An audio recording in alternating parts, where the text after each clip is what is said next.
So that's it for the good OCs. Now moving on to the good OCs. Time to move on to the good OCs. Ah! So that was the good OCs. Moving on to the good OCs. Moving on to the good OCs, we have Purple Heart. She's a really optimistic and outgoing pony who just loves helping others, and devotes herself to charity work, and despite having, and as you can see here, missing leg, doesn't let that hold her back from helping others. And she just has that really great, bubbly, outgoing personality, which I'm assuming is maybe like a toned-down Pinkie Pie, because I don't think anyone should be quite like Pinkie Pie, because that's just too much. Yeah. But, and she also, like Pinkie Pie, loves being around other ponies, so likes being, a bit social, and though she can't read very well, because she has a form of dyslexia, but despite that, she still decides to visit sick fillies and, like, read books for them at hospitals. And I'm like, that's a trooper. Yeah. Because, like, hey, here's this thing that you're specifically not good at. Now you're going to just go and do charity work surrounding this thing. Goodness. Yeah. So, anyways, moving into the backstory, Purple Heart was born to a rather poor family from Philadelphia, and wasn't able to do too much due to the fact that she had a birth defect where she was actually born without her back right leg, and so a lot of times when she was really young, she would end up having to sort of almost beg for spare bits because, being poor and not being able to work properly because, leg. But despite I've said despite way too many times on this episode.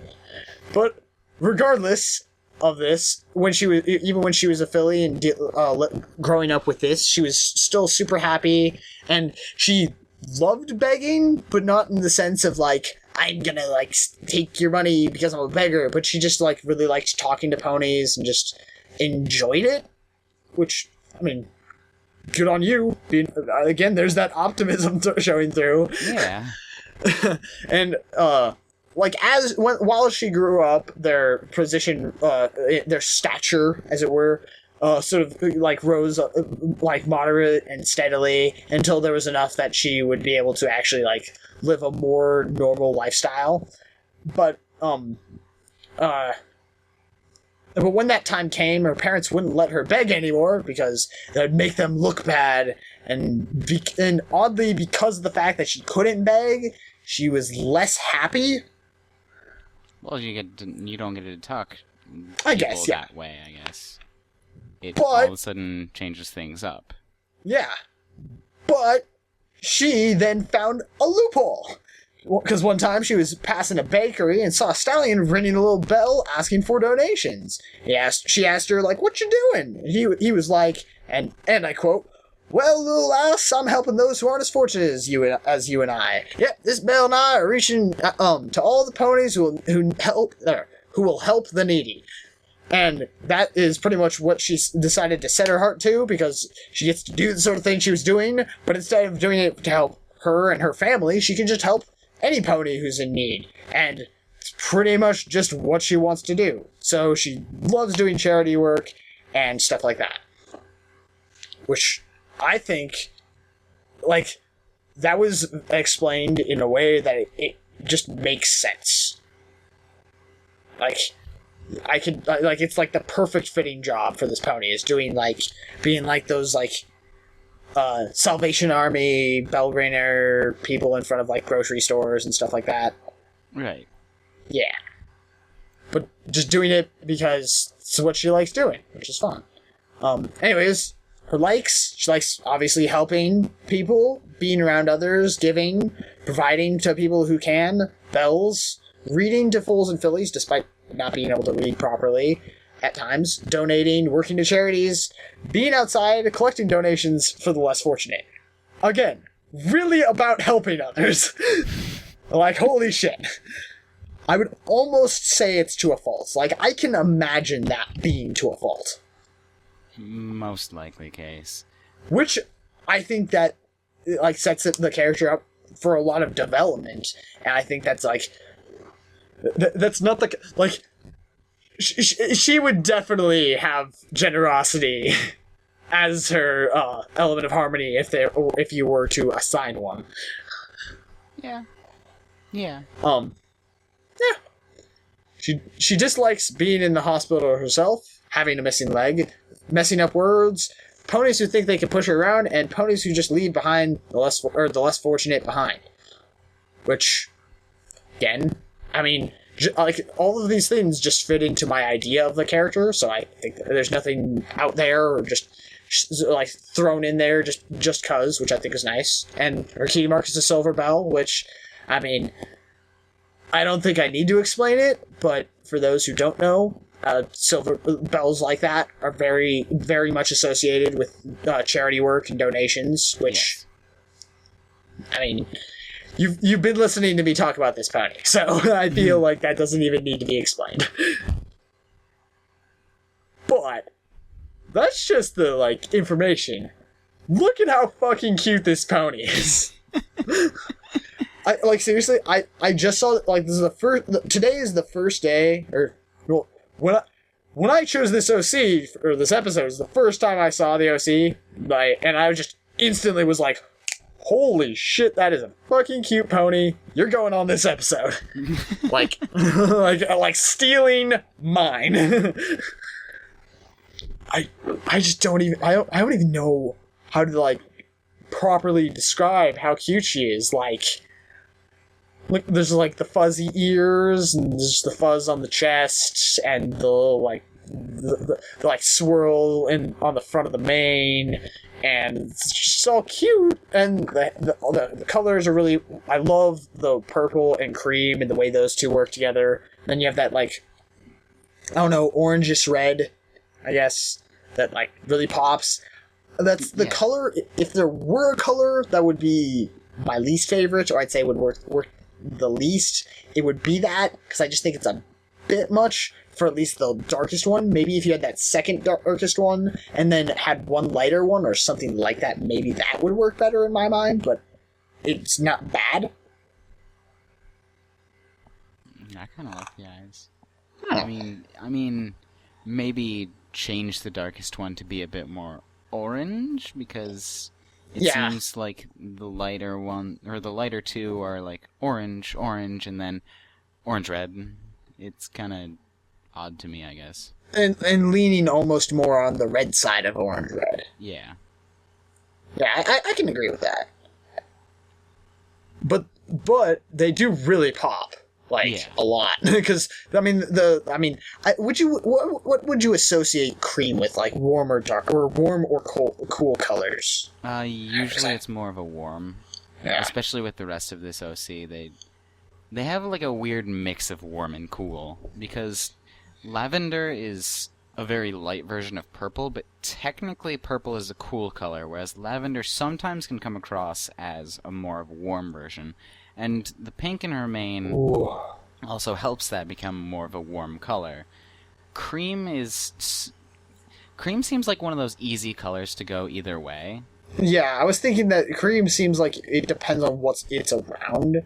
Yeah, and with another color that's kind of easy to go both ways, it's very difficult to get a temperature feel from this pony, I guess. Though, one thing that, while you were explaining that sort of popped into my head is, because I sort of get, like, a little bit more of a cool feeling from the hair, or the mane and stuff like that, and mane and tail. As well.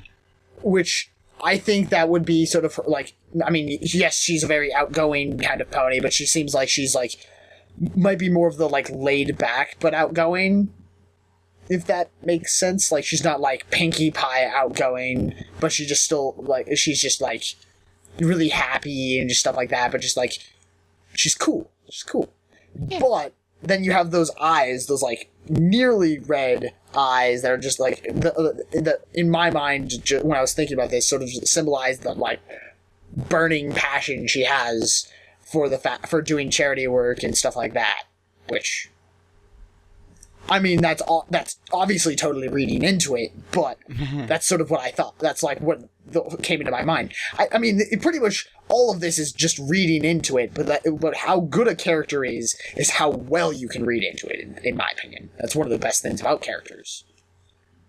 I guess that's a way of thinking about it. I guess that's a way of reading into it. You doing that thing that I was doing and fucking being an asshole. Screw you, man. I find her cutie mark a little bit odd. It almost seems like it has too many colors in it. Though all of the colors in it, besides the silver itself, it's silver. Yeah, it's silver. Yeah, it's good. That's good. That's a good silver. All of the colors in the cutie mark are recycled from the rest of her, which, once again, I really like. However, I would say drop the outlines altogether, just have them be flat shapes. Even though, I'm not sure if it would work without the outlines. Yeah, I was thinking about that. I was like, would it work? Like, it would technically work, but it'd be a lot harder to get more of a distinction of what it is. I'd say at least get rid of the outlines from the heart. Yeah, that's what I was going to say, right? As well as the heart doesn't need the outline. Yeah, because it seems more like it's not actually a part of the bell right now. Yeah. And then I personally would get rid of the orangish red color. Not because, because like we said, it is sort of recycled from the character, and it still doesn't have too many colors.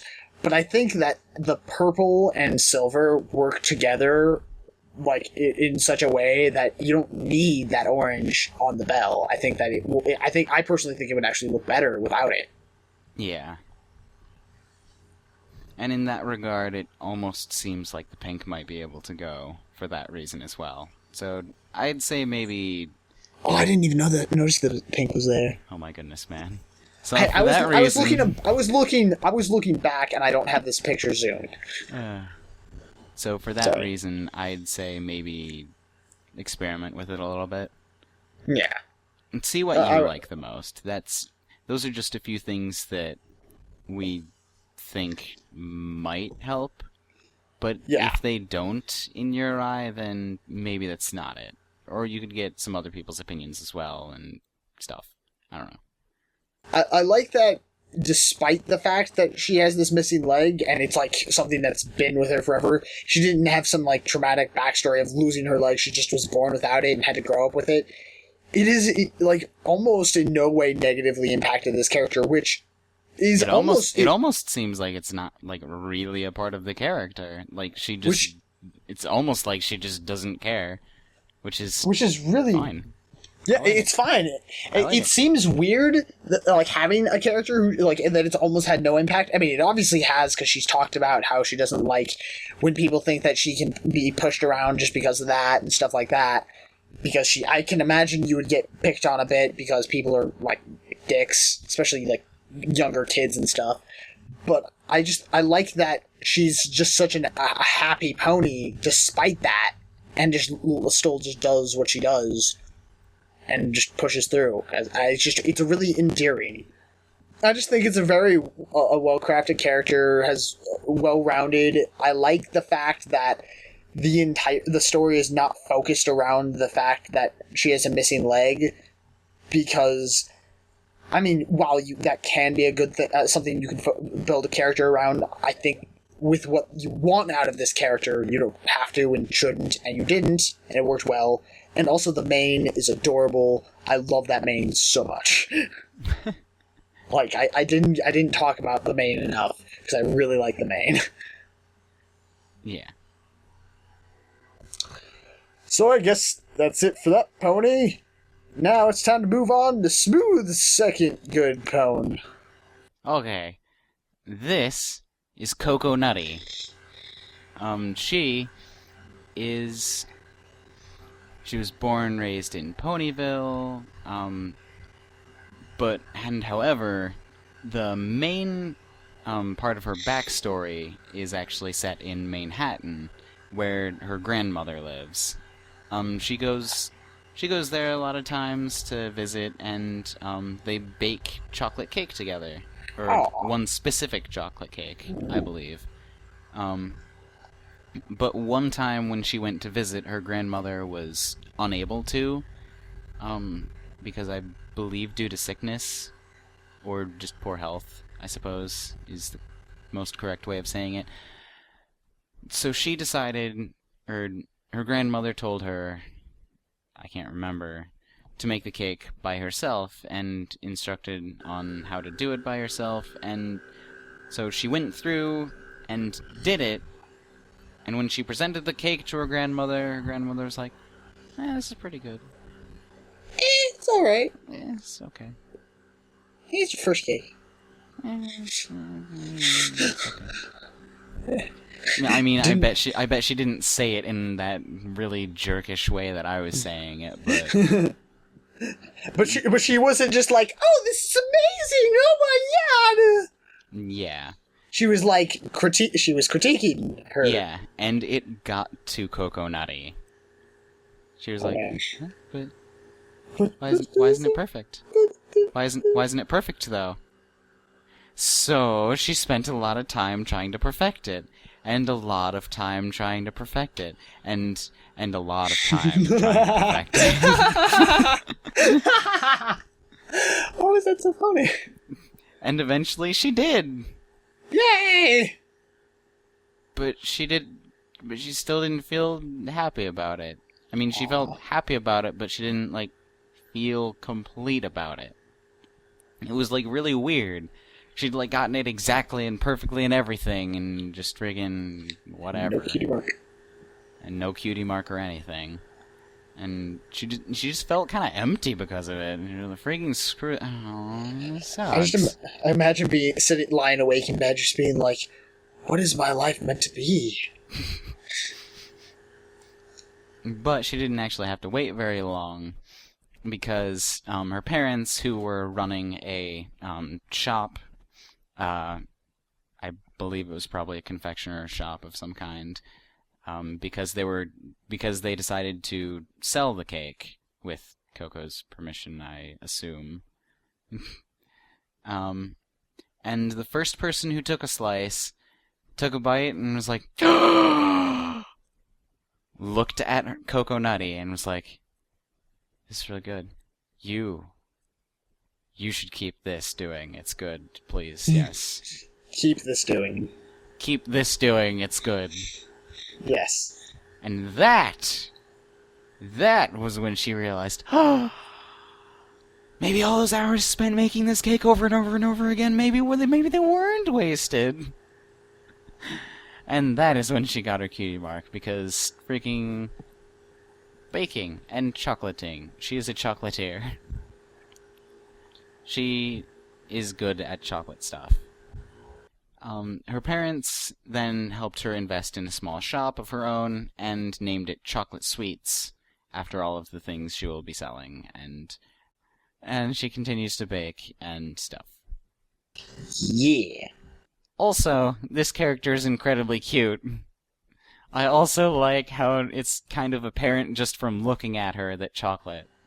Yeah, I can definitely see besides chocolate. the cutie mark, because, by the way, chocolate truffles are good. Truffles are good. It's a melting chocolate truffle. Yes, a melting chocolate truffle. It's sweet. I like how her design itself seems pretty chocolatey as well.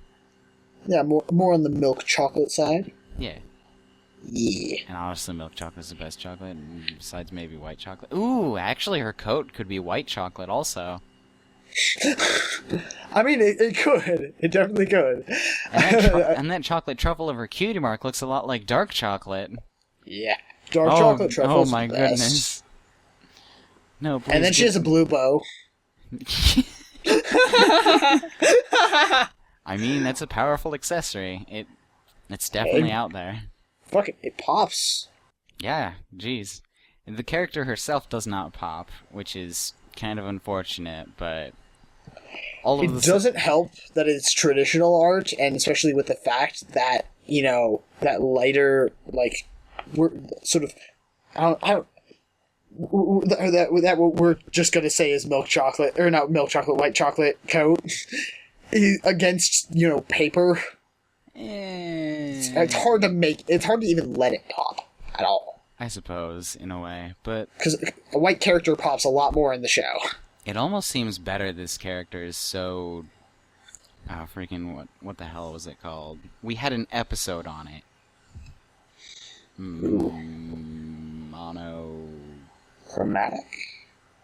Monochromatic, yeah. That one. It almost just makes more sense because she's so chocolate-focused that she herself is, in a way, monochromatic. She's chocolate-centric. Yeah. But I think she's incredibly cute, by the way. Not sure if I mentioned that. Oh, wait, yes, I am. I did. Yes, I am. I did. I really love her tail. Like, I like her mane, but I must say, though, I really love that tail. It's just the way that so good. The way it flows, it just feels natural. That is the thing that you should strive for the most when creating a mane or a tail, is making it so it doesn't seem contrived. That you're making it work the way that it's working. Because with art, with drawing and stuff, you can technically make things look however you want. But if it feels like that has that sort of flow to it, and it works. It looks like it actually would be some kind of hair. Now, usually I say, but doesn't match the mane. It's almost like it makes more sense it doesn't match the mane. Because, well, she works in chocolate stuff. You gotta keep your hair up so you don't, get food stuff. Also, it seems like if the mane were to be like the tail, the character would almost probably seem really cluttered in a way, because I can see that. Because that's such a free-flowing tail and just so powerful. I'm not sure it could be translated into a mane correctly. It'd be difficult. I think that it would be possible, but she would also have to worry about tripping over her mane all the time. Yeah, but even regardless of that, I don't think it would fit this character, and I think that because I love the tail here, and I think that it works. The tail works, but I think that what they did with the mane fits more with the character, and if they had done something, because if this had been a super nature-y kind of pony having the long flowing mane as well, that would have worked. But I feel like you said, she probably has to keep her hair up. Working in food service, you got to keep your hair up. Yeah. And I do think that it's possible that her mane might look a decent bit more like that if it was flowing and all down and stuff, which that brings me to another thing, is since obviously the hair is tied up, I think it'd be really interesting to see what what Coco Nutty's mane would look like if it was just all completely flowing, just for a more relaxed look or something like that, just to help exemplify all of these different things, because it'd be interesting. I'd like to see it, but it almost seems like it doesn't really matter. It almost seems like she would just keep it like this always. I think it works. I definitely think it works the way it is. I like it. Also, are those spots are they freckles or are they just chocolate? I assume they're freckles because I don't think they were mentioned. She always has chocolate crumbs on her face. That'd be interesting. I believe she is incredibly adorable. Incredibly adorable. Shoot. I think you said that one already. Also she's incredibly cute. Dang it! Damn it, Smooth. I like her color palette. It was really just smart and genius. I didn't actually realize she had all of the chocolates in her before this episode. I only noticed that, oh hey, her mane looks a lot like chocolate. Huh. Oh, and her coat looks a lot like white chocolate. Oh, and her cutie marks her cutie chocolate. This character is smart. Yeah. Well-crafted characters this episode. Yes. Anyways, is that all you got for that? Yes. Sounds great. Anyways, so that concludes the actual OCs of the episode. That moves us on to the voting for this week, but it's going to be a little bit weird, because, not having 4 people or the ways to really do OC stuff and voting the way we normally do, so it's going to be a little bit different. We're going to have Smooth vote on which of my OCs he liked the most, and I'll vote on which one of Smooth's liked the most, and there's technically, at least for... This is how we're doing it. The other guys might do it differently. I don't know. Yeah, especially since we have 2 goods, and it's a little bit different. It's a little bit different. Yeah. Remember, everyone, with these block of 6 episodes, basically we're going to do whatever the hell we want to do. Yeah, it's a little bit... We have a little bit of a leash. Maybe it's a bit too free range, but... We're experimenting. We're trying. We're trying. We're not even really experimenting. We're trying. We're trying so hard. So, the OCs that I brought this week were T-Cloud by T-Butts for the first part, and then Purple Heart by Hollywood, and then the OCs Smooth brought this week were Ribbon Beat by X Strawberry Skittles X, which I don't know if you need to say the X, but... And then Cocoa Nutty by XX Blue Assassin XX. What are you doing, Smooth? Notice those.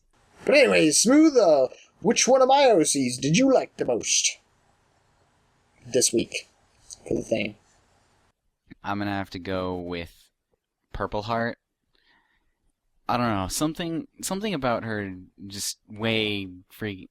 I mean, yes, she's incredibly cute,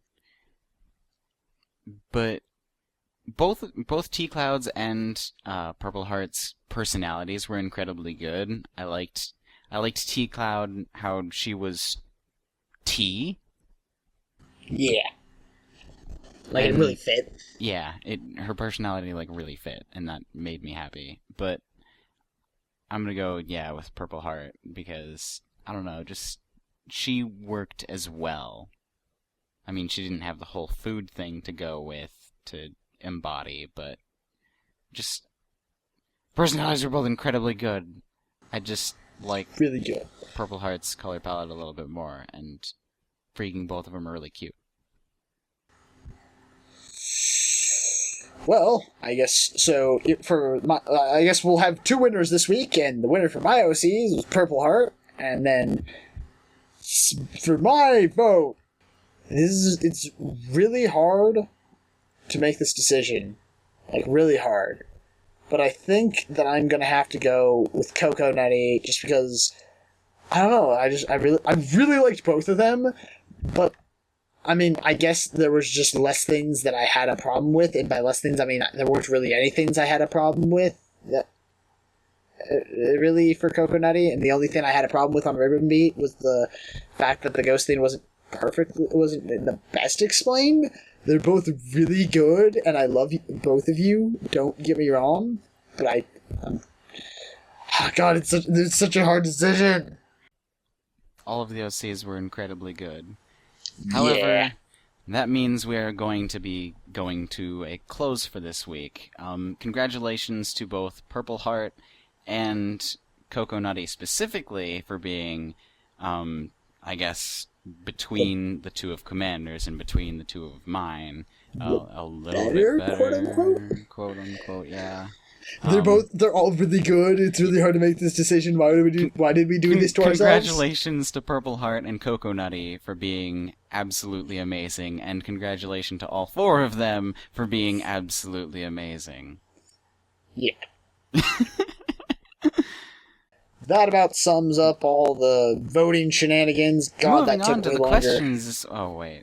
Wait, we are actually going to be saving all questions until after our 6-week block period thing of, having just 2 people on at a time.